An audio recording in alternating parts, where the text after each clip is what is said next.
All right, you guys. Since this is getting down to the last couple of uploads, I decided to go ahead and just do a live. That way we can see how much we can get in. But before we get started, remember to hit the like button, subscribe. Oh, and hit that notification bell so you never miss when we go live. Without missing a beat, Vanessa had said, "Just some girl who ate my pussy once. I need to give her a call."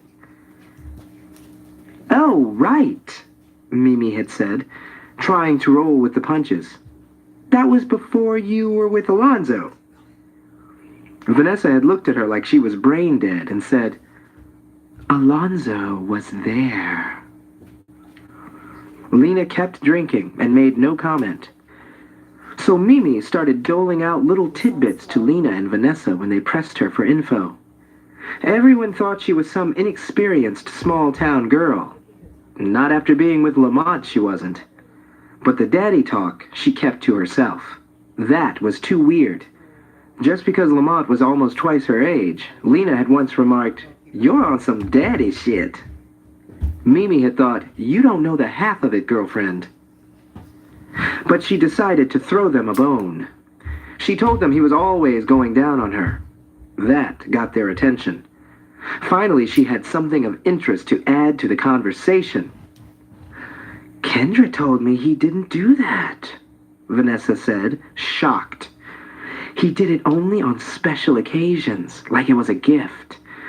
Her birthday and Valentine's were the only time she ever got any tongue action." "But I bet she had to suck his dick every night," Lena remarked. Mimi told them that the tricks she'd picked up at the blowjob class were making Lamont a very happy man. It had taken her a while to get up the courage to go there, but once she had, Lamont had been very impressed. Too impressed. "I thought you'd only been with 2 guys," he'd said. And she bristled that he included that asshole Floyd. She didn't think that should count. "I have," she said. "Then how do you know how to do that? You're almost too good." She felt complimented and insulted at the same time. He was implying that she was some kind of professional blowjob artist, so she admitted that she'd gone to the class with Lena. "That's the sweetest thing anyone has ever done for me," he'd said. It would have broken his heart if he'd known that she'd gone in L.A. after meeting Ray Sean. The next day, he bought her a beautiful diamond tennis bracelet. Was that all it took? After that, she was like, "Whip it out, Big Daddy." But there were no more gifts. At least, not for blowjobs. So there was no more swallowing like she'd done the first time. If he wasn't going to go all the way, neither was she. But the girls couldn't get over the fact that he was giving her so much oral attention. She informed them that post-Kendra, things done changed. Lamont ate her out with the ferocity of a famine victim presented with a steaming bowl of rice. On the counters of all 3 bathrooms in his apartment. Kitchen, too. In his new drop-top coupe, with the top dropped, pulled over on the side of the Long Island Expressway late one night, coming back from the Hamptons. On the chaise longue on the deck of the penthouse. In the bathroom at the Hit Factory. In the first-class bathroom on a flight to Miami. "Anywhere, anytime," she told the girls, impressing them beyond belief, begging me for it. Who am I to deny him? "Is that why he looks like he's lost some weight?" Lena had cracked. "Because he's on a pussy diet." Ooh, they screamed. But truth was, he hadn't lost a pound. Now that she was living with him, she'd bake cookies, brownies, cupcakes. He'd come home and see the baked goodies and whine, "What are you doing to me?" Then he'd inhale the whole plate. He was getting touchy about his weight, but she didn't much care. He was her sweetie, and he knew how to work it in bed, so it was no big deal. But his touchiness about it sometimes worked to her advantage. One night they got into a spat when they went out, and he spent a long time talking, very cozily, to Emma White, the Uber model. Some photographer even took a picture of Lamont and Emma all hugged up on each other. Mimi thought it was completely disrespectful to their relationship. They argued all the way home. Lamont's defense? If reporters happen to think I'm with Emma, so be it. At least they won't think I'm with you. We're trying to keep our relationship out of the press, remember? Bullshit, was all Mimi had to say. Look, if I wanted to fuck Emma, I would, he'd snapped. But I don't. I'm with you, okay? Stop being so insecure. That night, she climbed into bed, stark naked, with a fresh bag of his favorite Dean and DeLuca chocolate chip cookies. As soon as he reached over for some, she slapped his hand away. Don't, she said. You're starting to look like Super Fat E. He looked like he wanted to cry. Fuck you. Bet you'd like to, she'd said, continuing to munch. But you ain't getting any tonight, playboy. Then she'd put a wall of pillows between them to let him know she was serious. No cookies and no pussy. His two favorite things. He was furious. This ends side 1 of cassette 8. Please turn the cassette over and start side 2 at the same point.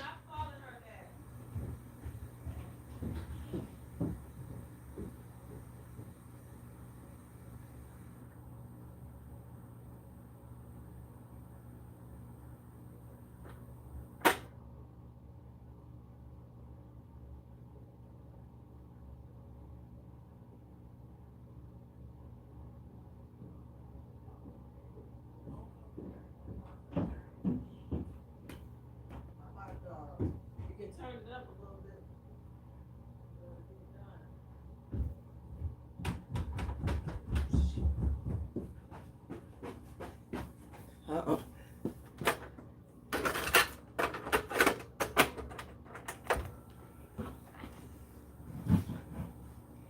Sorry. Hit the like button, y'all. Sorry about that.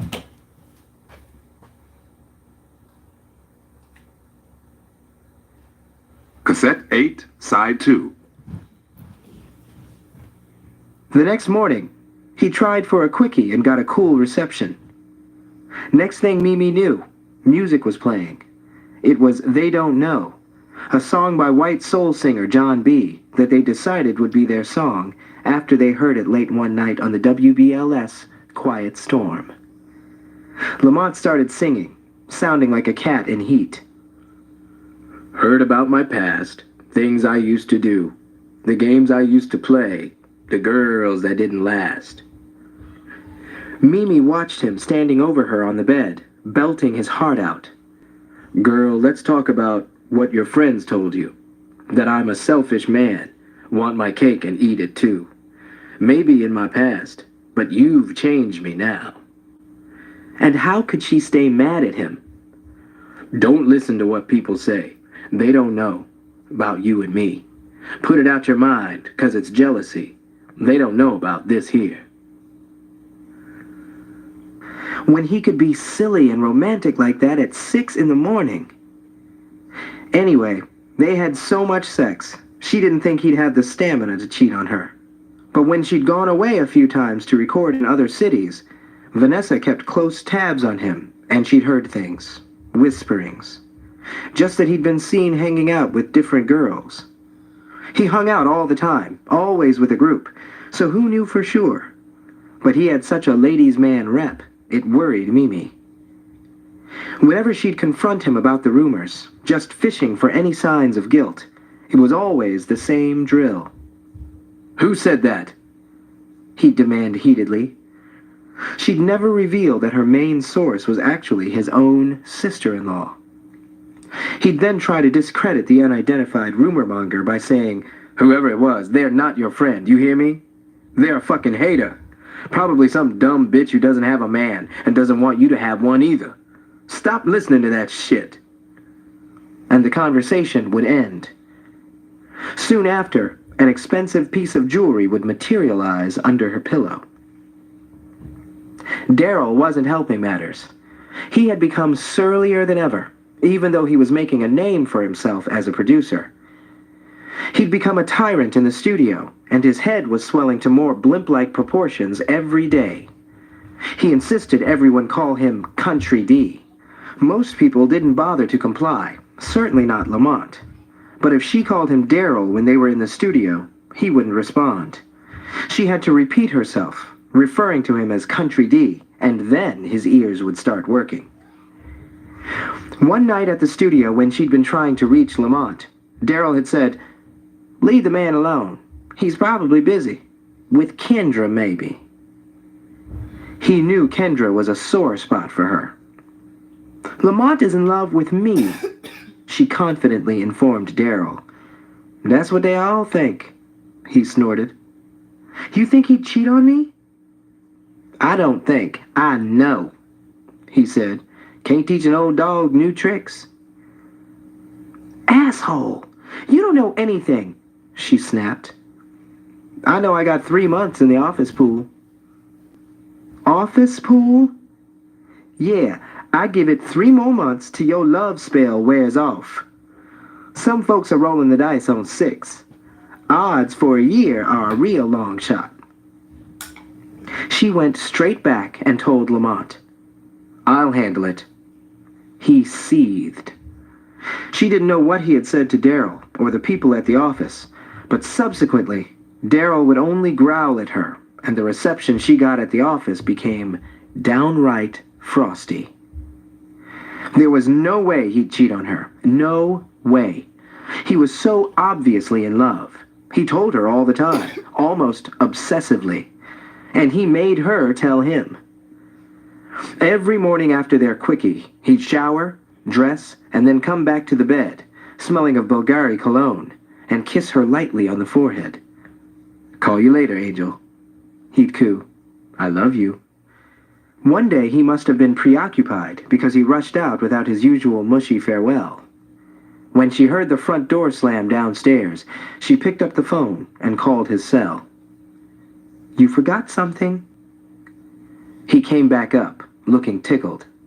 "Sorry, princess," he'd gushed, hustling over to the bed in his Armani suit, and smacked her with an extra wet one. Later that day, she swung by the office around lunchtime and told him she wanted to go to a movie. He took off the rest of the day, and they went. They held hands, munched popcorn, and enjoyed a chick flick during office hours.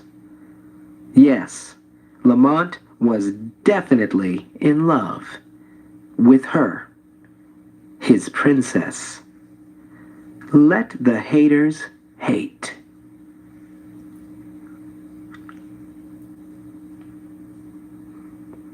Chapter 38.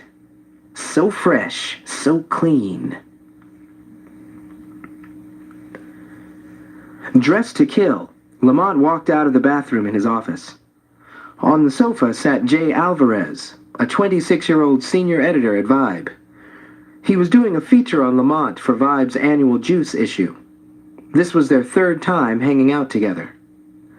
"So, you graduated from City College?" Jay asked. "You majored in business?" "Yes," Lamont said. "My mother was really pushing that. I was the first in our family to go on to higher education, but I don't know how much I got out of it. I was interning at a label at the same time. I feel like I learned more from that experience." Lamont pulled out his black Gucci loafers, sat on the sofa next to Jay, and slipped them on with a shoehorn. "What I never understood about school was why the economics teacher wasn't practicing economics personally for his own welfare. How can you be an expert on something if you're not doing it? No disrespect to teachers. It's an honorable profession if you're, like, a kindergarten teacher. And if you're a woman. But there are a few subjects, like business, where it's like, why aren't you using that wealth of knowledge to benefit yourself? Why are you teaching it in college instead of running your own business? They say those who can't do, teach. But I can do, so I do, you know?" They walked out. They were going to a Boys and Girls Club benefit at Tavern on the Green. Imani was 2 steps behind, carrying a large black umbrella. In the elevator, Lamont said, "So how many pages is this story, Jay?" 3 pages of text and 1 full-page picture. And what is everyone else getting? Some people are getting 2 pages of text, some are getting 3. Who else is getting 3? Damon Dash, Don Gambino... Whoa, Lamont said. Isn't it a little early in the game for Gambino to be getting 3 pages of text? Not with the numbers he's putting up on Billboard. Why not 4 text, 1 for the picture? Lamont suggested. 5 pages total. For Gambino? Jay said, just to fuck with him. For me, Lamont said evenly, not giving this boy the pleasure of a reaction. No one is getting 5 pages. Are you a senior editor at Vibe? Yeah. Then you can give me 5 pages total. No one is getting 5. Am I going to have to speak with someone? Lamont said, the someone being the editor-in-chief of Vibe, of course, but keeping the threat vague so if it ever came up in the future, he could deny it. Speak to whoever you want, Jay said as the elevator doors opened, but no one is getting 5. Fine, Lamont said as they walked through the lobby. When they got to the door, Imani opened the umbrella and ran out in the steady rain to the waiting Maybach and opened the door. Lamont stood in the lobby, humming to himself. Imani came back and walked them to the car, holding the extra-large umbrella over them for cover, slammed the car door, and went back into the building. Running a label is nothing more than a hustle, Lamont said. The drive to win, surrounding yourself with the best people, the best talent, people who want it as bad as you, and putting your all into it. I have a lot of integrity, soul, and love for what I do. I think people pick up on that. I think authenticity is a big thing. So what do you do for fun? Jay asked. What do you do when you want to relax? Relax, Lamont repeated slowly, as if he weren't familiar with the word. He idly picked up the white envelope that Imani had placed on the back seat. He fiddled with it for a second and slipped out the card inside. He squinted at it, pulling it very close to his eyes, and then holding it out at arm's length in front of him. Seconds later, he was seemingly talking into the air, but after hanging out with him several times, Jay knew he was talking into the cell phone piece that dangled from his ear. What font is this? Lamont boomed. 12? Jesus, Imani, are you kidding me? You know I need 14. He huffed loudly, then said, Yes, please do. Jay tried to read the words that were printed on the heavy stock card. I have to give a little speech tonight, Lamont said, picking it up. Just an introduction, really. My eyes are getting bad, you know. Right, Jay said. I have a hard time relaxing, Lamont continued, getting back on track. My mind is always going. I get a massage twice a week. Olga, she has magic fingers. I have to schedule that time to wind down. But you go out a lot. You're very social. You vacation. You do the St. Bart's thing. Yes, Lamont said. But even in St. Bart's, you hang out with people you work with. You talk shop. That is fun for me. My fun is all business-based. And you hang out with a lot of beautiful women, Jay said. That must be fun. Chasing beautiful women feels like work, Lamont said. He smiled. Isn't that right, Carlos? A man of few words, Carlos came back with his standard reply. You right. I wanted you to come to this benefit, Jay, because I'm concerned that you're not getting my human side. Your human side? It's crucial that you get that. Make sure you talk to my mother. Lamont gave Jay his mother's numbers. I don't want any arrogance in this piece, Lamont continued. That's crucial. I've been coming to this Boys and Girls Club benefit for 4 years. Lamont put his hand on Jay's shoulder and leaned in to make a crucial point. But this year, I decided to get more involved. So for the past month, I've been raising money for this event. I raised $200,000. I got on the phone and shook motherfuckers down, you understand? Because our children are important. That is my human side. Right, Jay said, fiddling with his tape recorder. I already spoke to most of your artists for secondaries. What'd they say? Ridiculous's secondary quote about Lamont.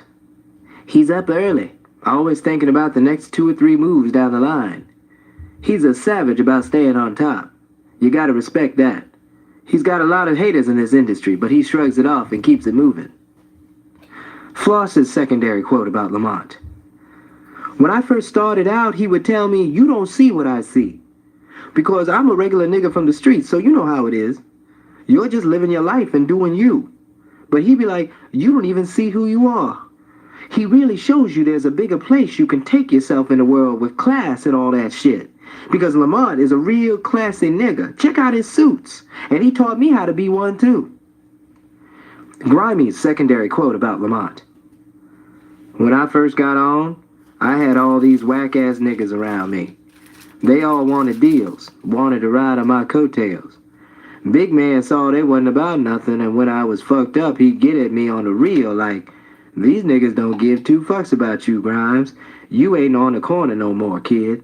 This shit is major. You out here, you got a big heart showing these niggas love, and they don't give a fuck. They using you and spitting you out. Fuck that, nigga. Go get yours. Those niggas was making my whole situation cloudy, you know? But after that, it was like I felt the sun on my back for the first time. They all said great things, Jay reported. He was still waiting to hear back from someone. But I need to get to Mimi. You must speak to Vern DeLuca, Lamont said, naming the advertising guru. I have a partnership with him. We work on positioning artists, reaching the urban market. It's crucial that you speak to Vern, and Irv Green, definitely. He's like a second father to me. That one's really crucial. What about your real father? Jay suggested. No, Lamont said, and continued with his list. Puff, L.A., Andre Harrell, Tommy Mottola, Russell, all crucial.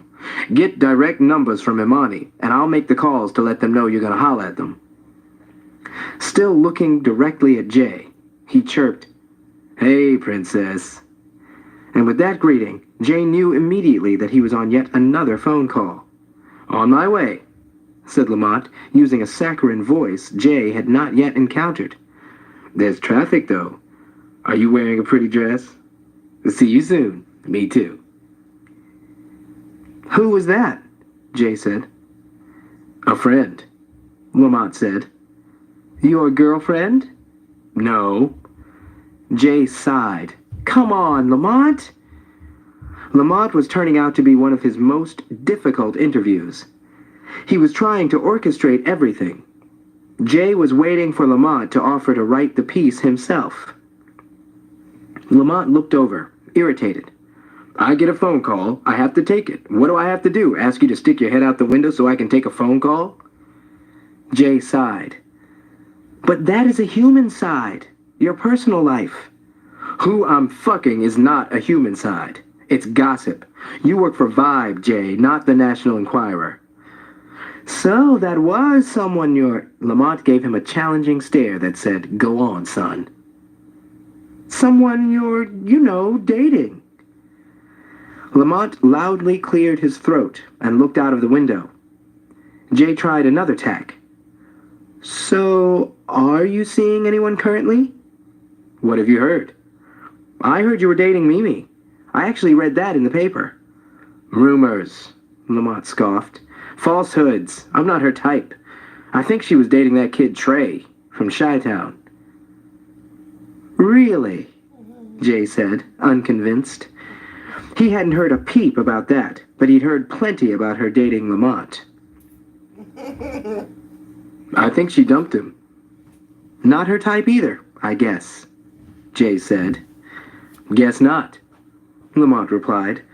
Did you hear what she said about me on Wendy Williams' show? No, what did she say?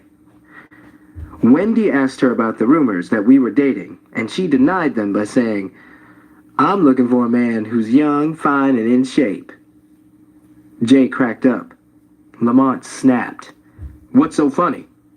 "That. She didn't have to diss me like that. I yelled at her for that. Told her she was a bad girl. There are plenty of fine women who'd love to get all up on a fat old nigga like myself. Carlos, can I get a witness?" Involuntarily, Carlos said, "You right. So that's something that bothers you then?" Jay said tentatively. "Being fat?" "Excuse me?" Lamont snorted. "Are you calling me fat?" "You just called yourself fat." "I was being descriptive, not derogatory." "So was I," Jay snapped. "But that's something you struggle with. Your weight?"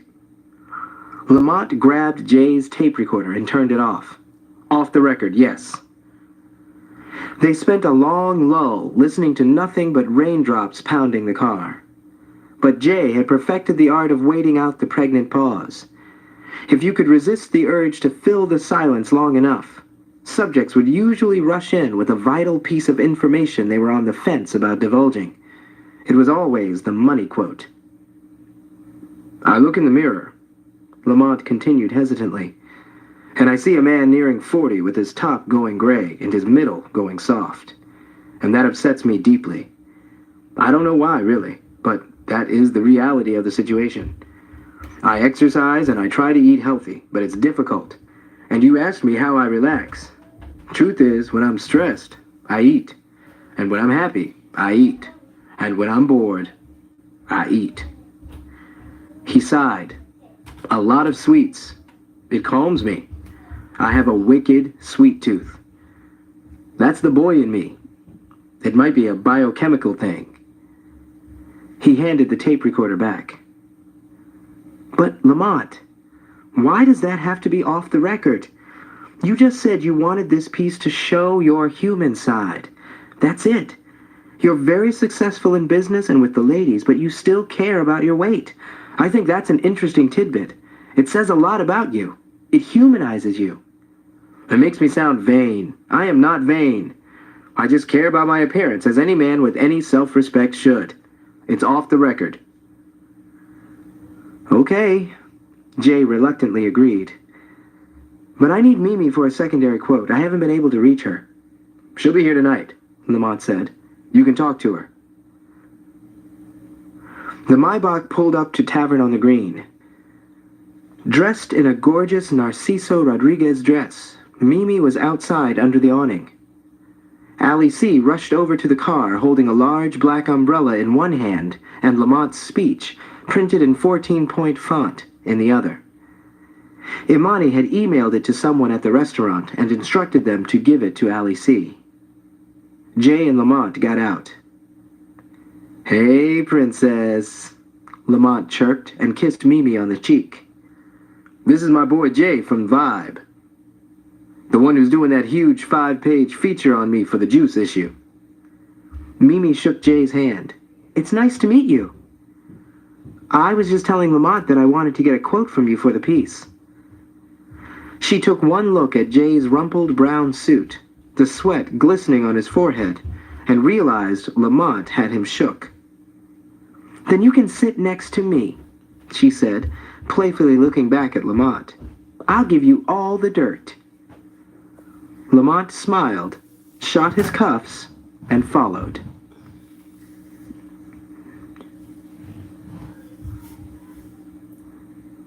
Chapter 39. Moment of Clarity. "You ever thought about fixing this place up?" Mimi asked Jem as they walked down to the dock of his lakefront property. "I like my place the way it is," Gemini said, making his way through the trees with a paper plate of barbecue in his hand. Mimi followed him down to Lake Lanier, with her new dog, Beazle, nipping at her heels. The black Pomeranian had been Lamont's latest "that's just a rumor, I don't even know that girl" gift.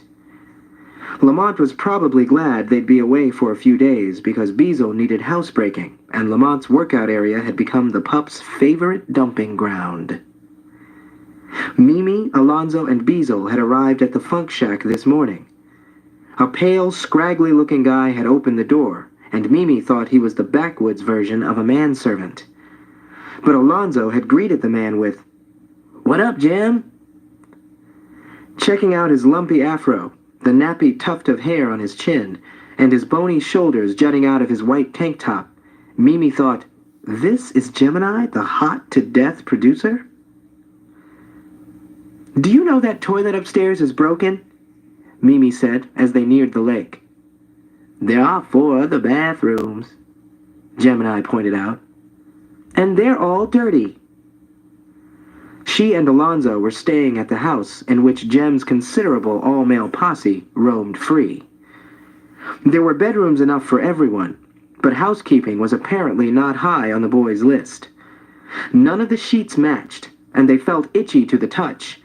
The towels were faded and frayed, and the bathrooms looked like they were crawling with bacteria.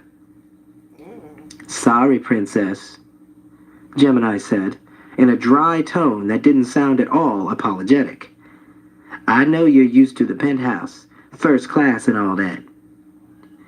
"How would you know anything about my life?" she said, sitting down at the dock. "I heard you never leave this place."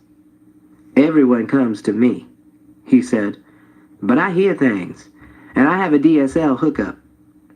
I check everything online. The New York papers, Hollywood trades." "The papers," she teased. "You mean the gossip columns."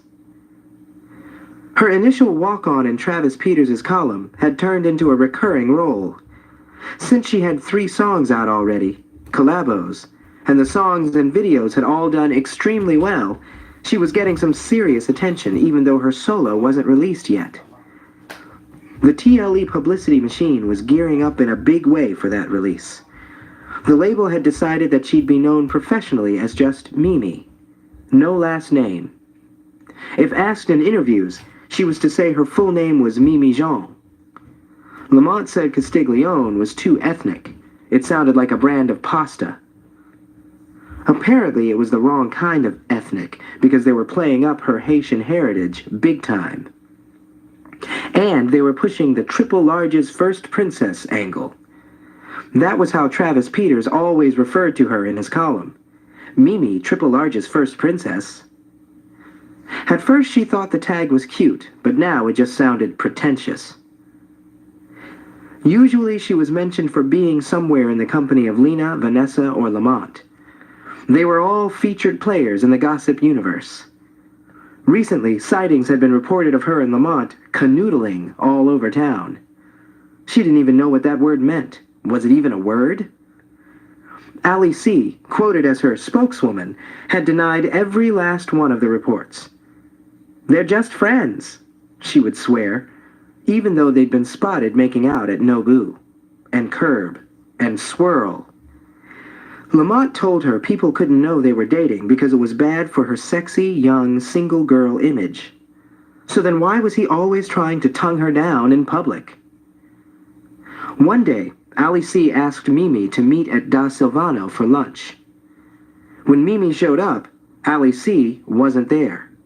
But Trey, the singer Lena was dating, was. Allie C., who was also Trey's flack, called and said she couldn't make it, so they had lunch together. When the meal was over, they'd hugged and gone their separate ways. The following week, there was an item in the sighting section of Us Weekly's Love Buzz column. Trey Elfman, 23, seen dining à deux with hot new R&B songbird Mimi Jean, 21, at Da Silvano in New York. Needless to say, Lena was fit to be tied. Mimi had to get Allie C. to confirm that nothing was going on. Still, Lena wasn't entirely convinced, and she kept making snide jokes about Mimi being after her man. Lamont was mad because it had gotten out that she was really 21, not 19. "Don't believe everything you read," Mimi told Jem. "Alonzo told me that you live with Lamont," Jem said, scratching his armpit. "Pretty reliable source." "I guess so," she admitted. "We're a couple, if you must know." "You're 21. "Yes," she said, watching for Beazle as she roamed in the woods nearby. And Lamont's what? 41? 39! She exclaimed, as if 2 years made all the difference. Sorry, Princess. How old are you? Mimi asked. And would you stop calling me Princess? That's what they call you in the papers. I know, but I don't like it. Sorry, he said. And I'm 25.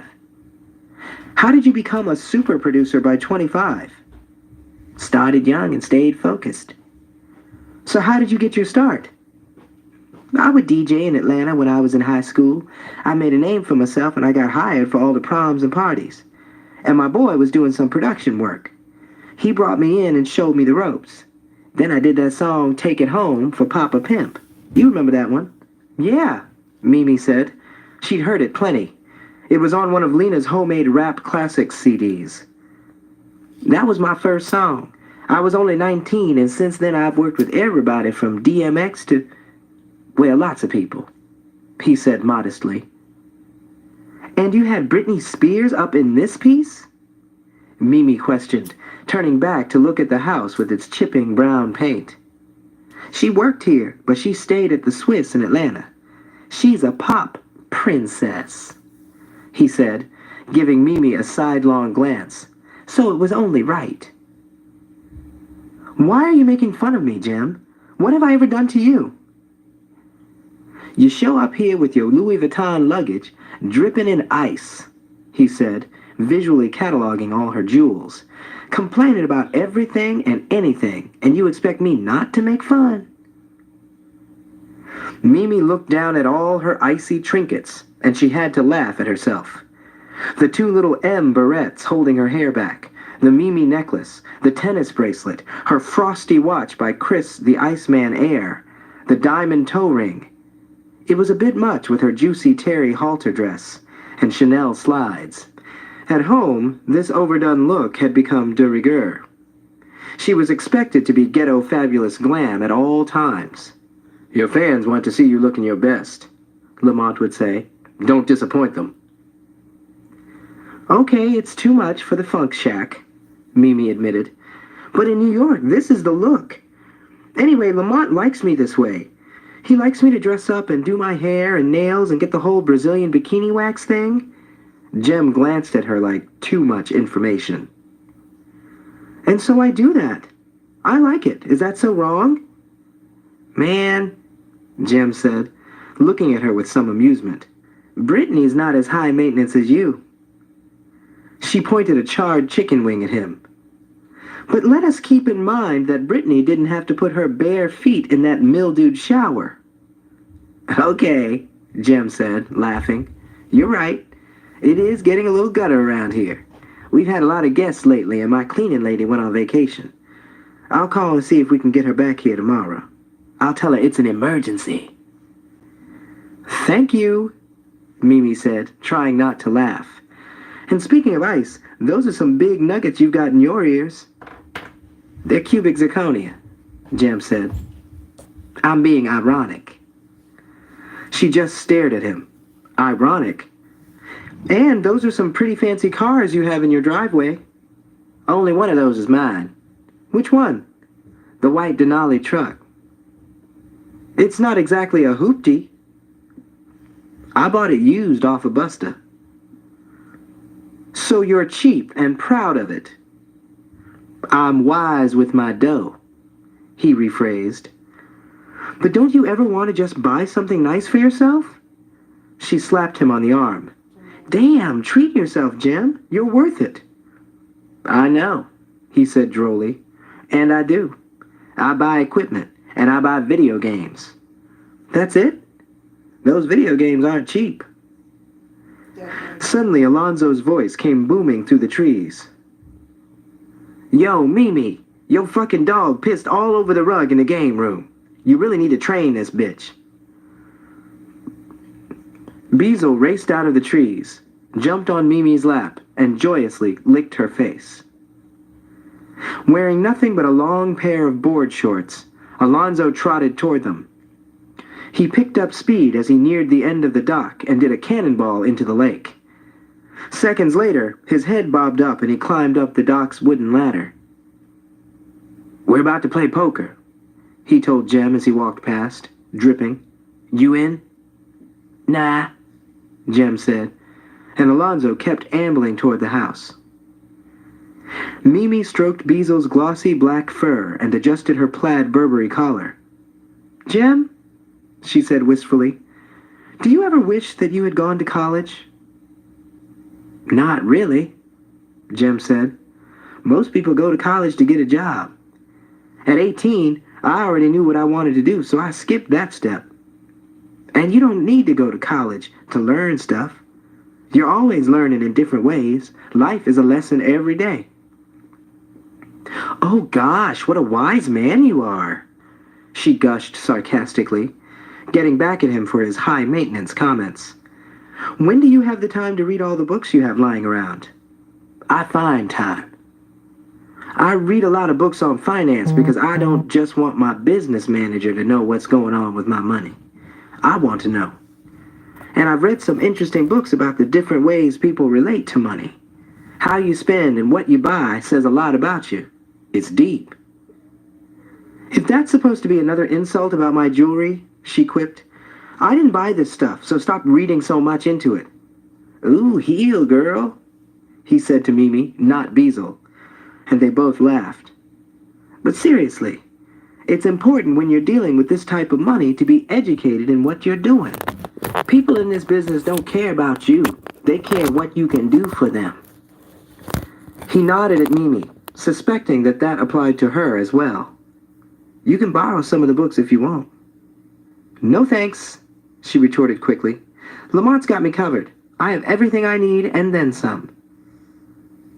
"No doubt," Jem said. "But you may still want to take a look at some of those books. I got some by Susie Orman somewhere. You might like her." "I said I'm straight," Mimi assured him. "But I wonder what it would be like to go to college. Not just for the education, but for the experience.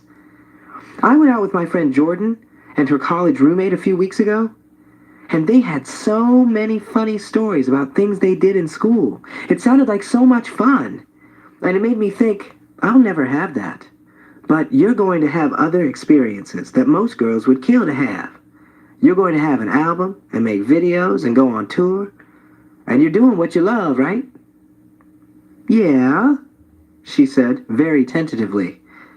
"But it's like this was my dream, and I'm so grateful that I'm getting to do this. So grateful." She stressed because she was afraid he was going to say she was complaining again. "But sometimes it feels like I'm showing up just to do a job more than I'm fulfilling my dream." "Well, at the end of the day, it is a job. But it's your dream job. Try and look at it that way." "Maybe I'd be more in love with the process if I got to write my own songs," she said glumly. "And if I could have more say in what we're doing. But it's all, go here, say this, wear that, smile, sing this song we had written for you, and then go sit over there in the corner and be quiet until we need you again." Jem eyed her sympathetically. "Is that how Lamont treats you?" "No, of course not," she said, regretting her words. She didn't want him to think she was bad-mouthing Lamont, and she wasn't.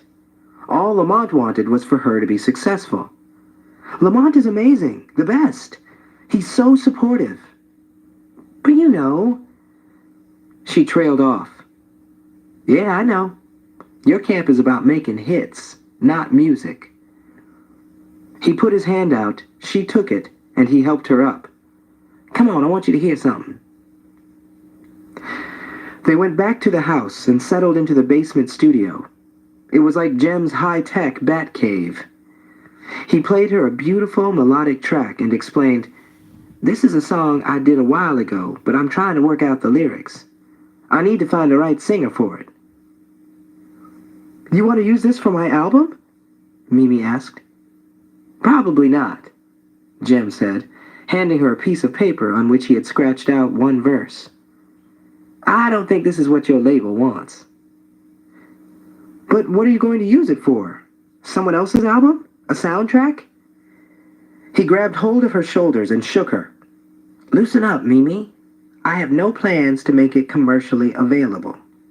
He smirked. It's just something I had in my head. You want to write songs? Help me write this one. Oh, okay, she said, feeling nervous all of a sudden. Jem walked around, lighting his scented candles. Then he pointed at the chair at the far end of the studio. Now go sit over there and be quiet until I need you again, he commanded, barely able to contain his laughter. Jem, she cried. Just kidding, he said, raising the volume of the track. He slid down next to her on the couch. Songwriting 101. Class is in session. Here we go. This ends side 2 of cassette 8 of Bling. Please fast forward to the end before loading cassette 9.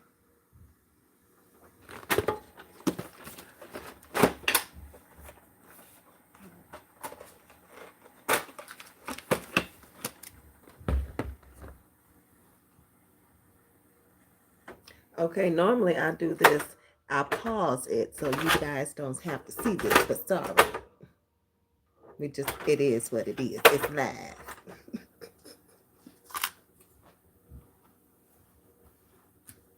And I'm going to end it after this chapter.